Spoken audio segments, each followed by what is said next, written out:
Good morning, ঝকঝকে একটা সকাল আর আমরা বেরিয়ে পড়েছি।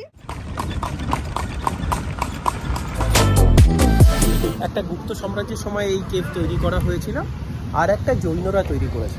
এইটা মনসা মন্দির তৎকালীন, সবটাই এখন ধ্বংসাবশেষ। এর ভয়ঙ্কর সিচুয়েশন। দুটো গুহা রয়েছে। সেকেন্ড ডে রাজগিরে। আজকে আমরা কোথায় যাচ্ছি?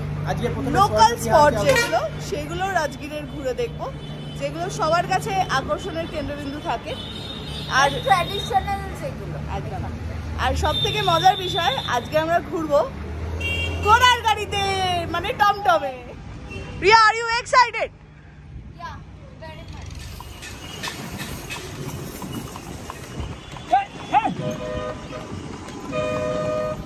ভয়ঙ্কর সিচুয়েশন, ঠিক আছে? মানে ভালো লাগছে। আমি কোনো ব্যালেন্স পাচ্ছি না মনে হচ্ছে। এই চলছে পাওয়ান, ধান্দা নয় আমাদের সবারই, যে যার ধান্দায় আছে। যাই হোক, আমি একটু বাদে দেখি একটু সাইড ফাইড করে যদি বসা যায়। কেসটা আমি ঠিক এখনো ব্যালেন্স করে উঠতে পারিনি। ব্যাপারটা ভালো।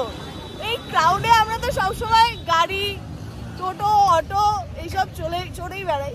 এই ধরনের যানবাহন পাওয়াই যায় না আজকালকার দিনে, হয়তো আর কয়েক বছর বাদে এগুলো থাকবেও না। তো মোটামুটি দীপ্তিমান কি চার্জ নিয়েছে এই টমটমে?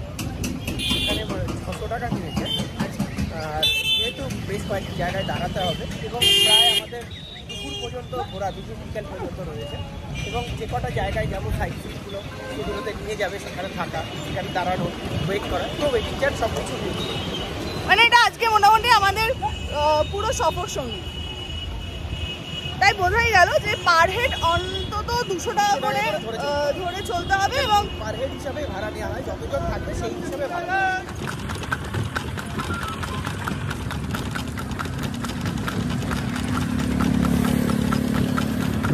আমরা নেমে পড়লাম টাঙ্গা থেকে। টাঙ্গা নাম আমার জ্যোতি।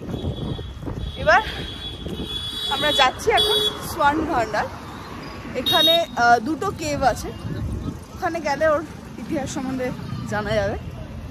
একটা গুপ্ত সাম্রাজ্যের সময় এই কেভ তৈরি করা হয়েছিল আর একটা জৈনরা তৈরি করেছে। আচ্ছা, এবং পুরো বিষয়টা একটা জৈনদের যে কেভটা তৈরি করা হয়েছিল সেটা প্রায় ধ্বংসস্তূপে পরিণত হয়েছে। গুহার ভেতরে গেলে পরেই বোঝা যাবে। এইটা মনসা মন্দির তৎকালীন, সবটাই এখন ধ্বংসাবশেষ। ঐতিহাসিক নিদর্শনের মধ্যে একটা বলা যায়। নতুন করে রিবিল্ড করার চেষ্টা করা হচ্ছে, একেবারে যেগুলো রয়েছে সেগুলোকে ঠিকভাবে করার চেষ্টা চলছে। একবার উপরে যাবি নাকি, দেখে আসবি একবার ধ্বংসাবশেষ?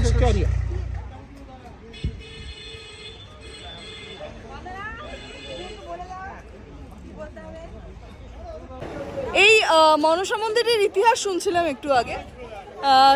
ওনাদের এখানকার যারা স্থানীয় বাসিন্দা তাদের বক্তব্য, এই মন্দির দাপর যুগে তৈরি এবং দীর্ঘ খনন কার্যের পর এই মন্দিরকে বার করে আনা হয়েছে এবং এরও 5 মিটার গভীরে মনসা দেবীর একটি মূর্তি আছে।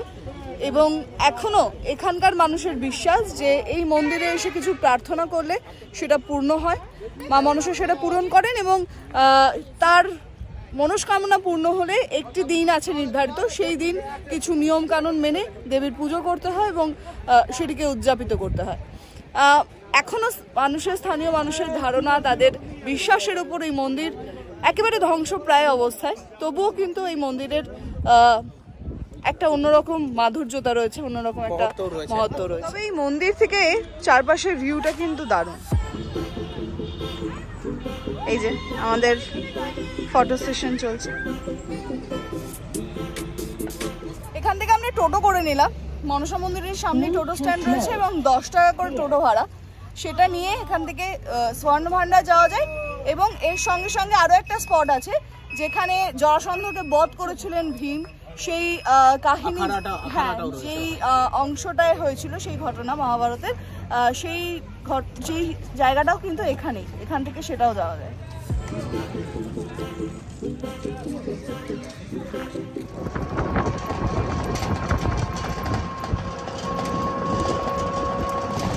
সেই টোটো। রিয়া, বিহারে এসো। হ্যাঁ, আমি তো বলেছি যে হাওড়া টু সন্দেশখালি, সন্দেশখালি টু বিহার, সব জায়গায় টোটো।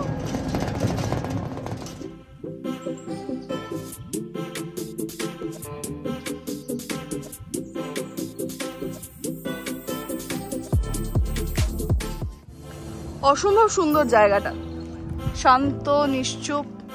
তবে হনুমানের উৎপাত আছে, ফোন চশমা এগুলো একটু সাবধানে।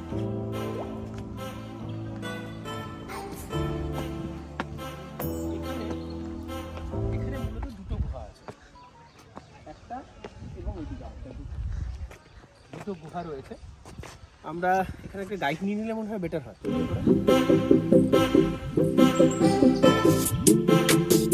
দুটো গুহা রয়েছে এই প্রথম গুহাতে ঢুকছি। স্বর্ণভান্ডারে।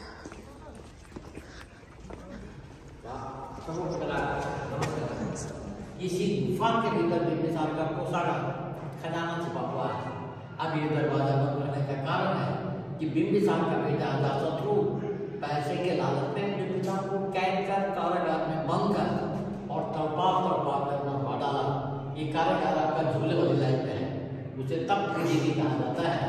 तो राजा बिंबिसार की पत्नी जो थी कौशल्या, गुस्से में आकर खजाना जैन मुनि गौतम स्वामी को सौंप गए, लेकिन वो तो साधु थे, धन का जरूरत था नहीं। वो इसी गुफा के भीतर रखकर ऊपर से पत्थर का दरवाजा बंद कर दिए और एक मंत्र लिख दिए। बताऊंगा केवल लिपि जो विद्वान पढ़ेंगे ये दरवाजा आप पे आप मिल जाएंगे, लेकिन वो लिपि किसी ने पढ़ा नहीं। अब बगल वाली गुफा में चलते। এরপর আমরা পাশের গুহায় যাব। ইতিহাসটা একেবারেই আলাদা, অজানা ইতিহাস একদমই। একটা বিষয় তো বলা যেতেই পারে যে বিম্বিসার অজাতশত্রু, হ্যাঁ, অর্থাৎ সেই বিম্বিসারকে যখন এখানেই কারাবন্দী করে রাখা হয়েছিল, সেই সময় অজাতশত্রু বিম্বিসারের বউ যিনি ছিলেন এবং অজাতশত্রুর মা যিনি ছিলেন, তিনি এখানে কিন্তু একজন বৌদ্ধকে এই পুরো দায়িত্বটা দিয়ে দেন। আমরা এবার দ্বিতীয় গুহাতে। जितनी प्राचीन प्रतिमाएं हैं ये समाज के दो संप्रदायों का प्रतिमा है, दिगंबर और श्वेतांबर। क्योंकि गुप्ता पीरियड में जैन भाग में दो भाग हुआ था, तो मुनि भैरव देव स्वामी ने यहाँ के पत्थरों पर दो संप्रदायों की जैन मूर्तियां खुदवाए।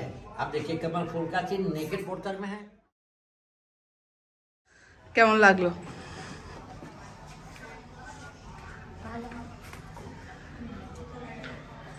अर्थात यहीं पे आप कह सकते हैं कि मतलब महावीर जैन का दो जो डिफरेंस हुआ था वो यहीं पे देखने को मिलता है। नहीं नहीं, पर्वतों के ऊपर ले सकते नहीं, पर्वतों के ऊपर है, यहाँ पे दोनों का चित्र एक साथ देखा हाँ, जाए। जी जी, दिगंबर और श्वेतांबर हाँ, दोनों को जी। एक साथ यहाँ पे दिखा। हाँ जी।